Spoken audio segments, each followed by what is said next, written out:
Hi, everybody. According to Dr. Phil,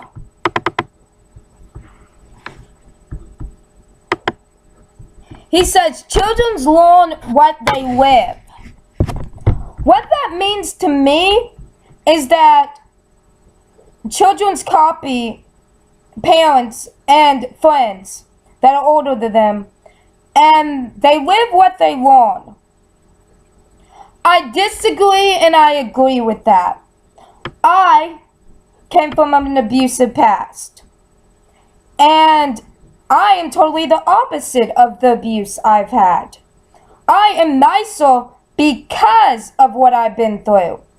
Because I am I'm more compassionate for people because of what I've been through. And I totally do not live what I learn. But in a way, I do live what I learn in some ways. Like the emotional abuse of my parents has made me have to struggle into loving myself more and to accept compliments more. And for me to trust people more. Like people at the gym. Still scared to say hi. Still scared about a lot of things. But you know what? I've arrived above that challenge. And I'm going to struggle. But I'm not going to let what my parents say bring me down enough where I don't go after. I'm not going to let them think that I am not capable of anything and believing it anymore. So, yes, I think Dr. Phil is right in some ways, and I don't think he's right in other ways. That is my opinion on that. And I think if you have good people around you, then when you grow up, you'll want to imitate them more. And as you get older, you learn about people more. And you learn how to love more. And you learn how you don't have to be like everybody else. It takes more guts to stick up for yourself. It takes more guts to be who you are and not change because somebody else wants you to.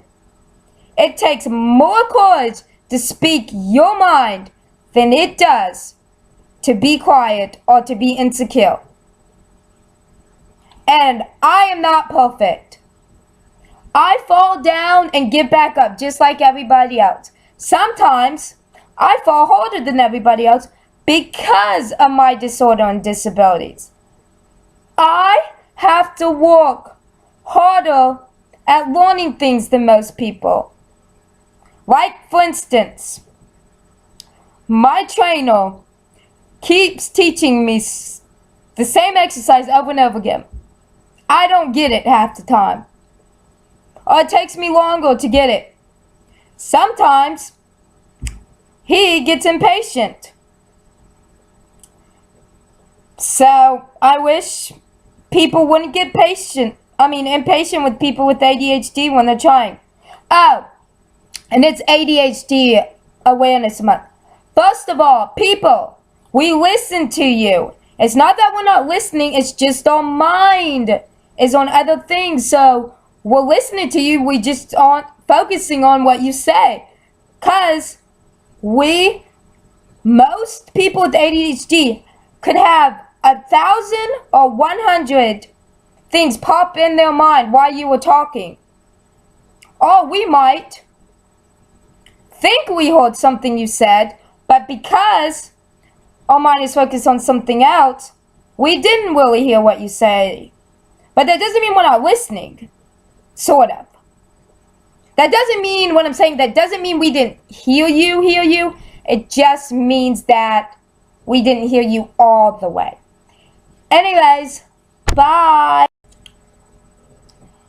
Yo, everybody. When you're struggling with something, lean on God. And you know what?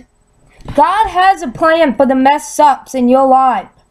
Maybe the plan is for you to find your dream job with all the mess ups in life, or all the craziness, or all the mistakes that you think you made.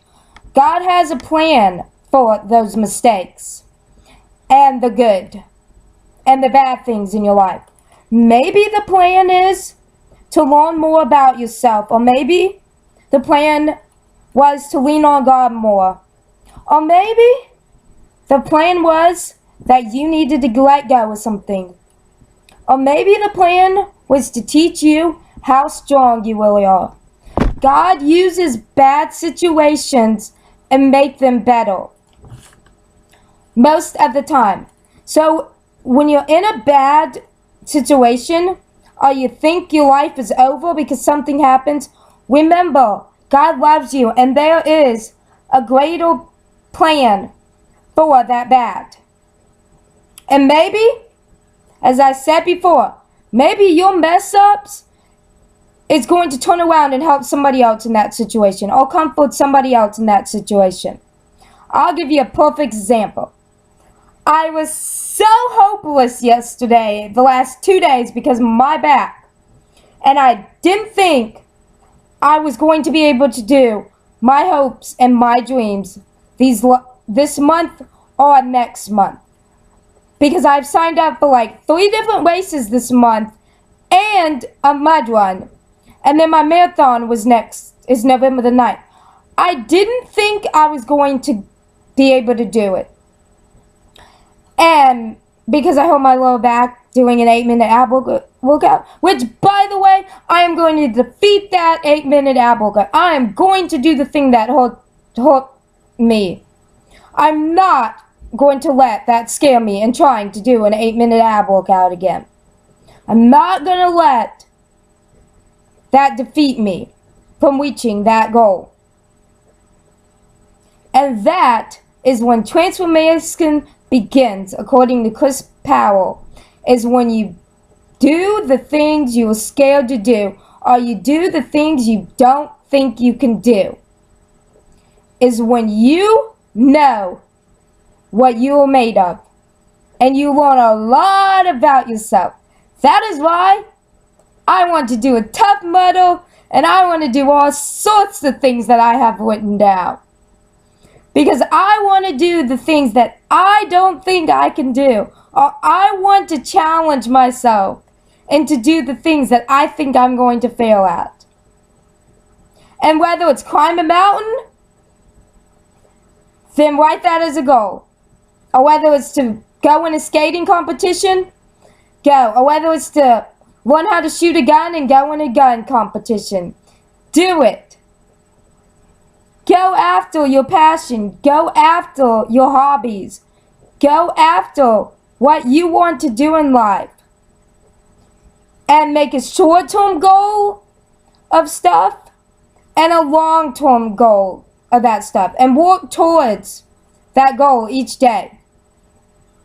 It can be a mental goal. Just write down your goals. And write down your promises, as Chris Powell says. Goals are promises. And write down the obstacles that are going to keep you from that. Anyways, so about the 8-minute ab. I learned how to lean on God more through that. I learned who my real friends were again. I learned that no matter how difficult I get, people are going to love me. And people are going to care about me. Even when I don't love myself or I don't care about myself, other people are going to love me. And that when you fall down, you get right back up. Each time something bad happens in my life, I learn a lesson about how much I can handle and how strong I really am. So, on that note,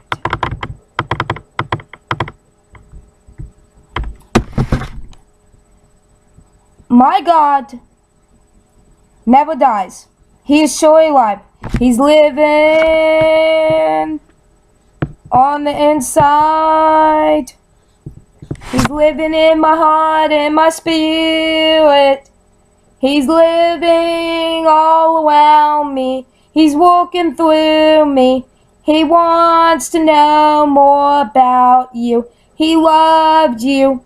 He wants you to have a relationship with him. And that is the most important relationship.